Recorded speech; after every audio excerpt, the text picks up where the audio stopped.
My name is Hannah Harper. I am a biology/pre-med major, and my favorite ice cream is mango. Hi, I'm Ashley Epperson. My major is computer science, and my favorite ice cream flavor is mint chocolate chip. My name is Alexander Young. I'm a psychology major with a minor in Spanish, and my favorite flavored ice cream is chocolate.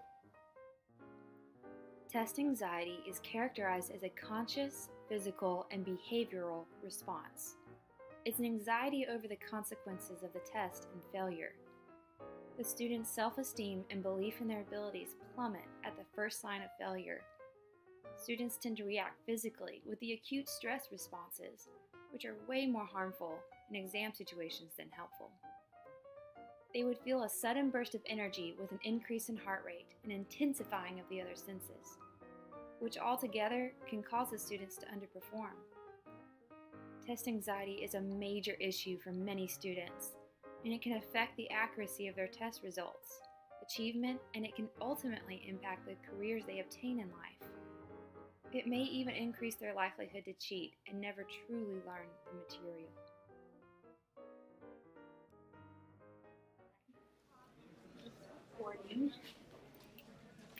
All right, class. Y'all have an exam on Monday. It's going to be an oral exam.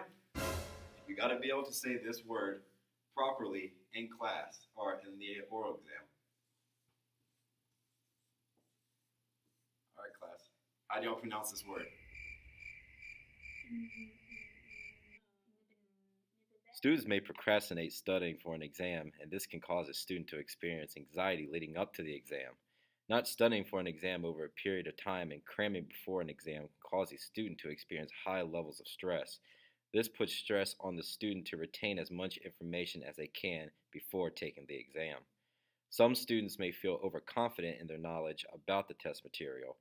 It can cause the student to feel surprised when they see that they did not perform as well on the exam as they expected. According to a study done by Hill and Wigfield, it is predicted that 2 out of 3 students suffer from high anxiety. So what can students do to prepare? And what are their options if they're already in the middle of an exam? In a meta-study done by Ergin at Hacettepe University, Turkey, the best behavioral intervention is systematic desensitization, and the next to best method was relaxation therapy. For the cognitive interventions, the top method was rational emotive therapy, and the second was learning testing and study skills. Desensitization therapy is done by bringing the student in a relaxed environment and gradually introducing them to their source of anxiety.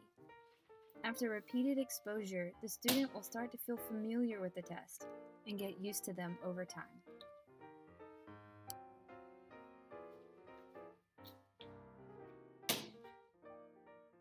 There are multiple different techniques for relaxation training.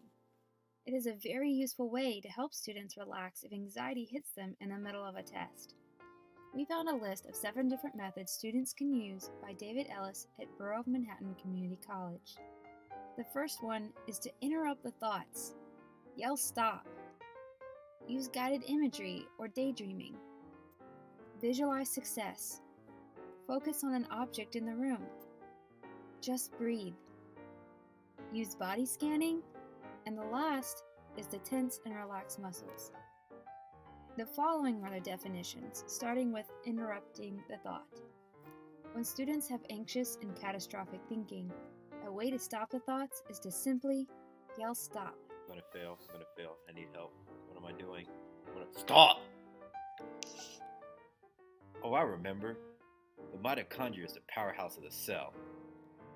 Use guided imagery. Relax completely and take a quick fantasy trip. Close your eyes, relax your body, and imagine yourself in a beautiful, peaceful, natural setting. Create as much of the scene as you can and be specific and use all of your senses.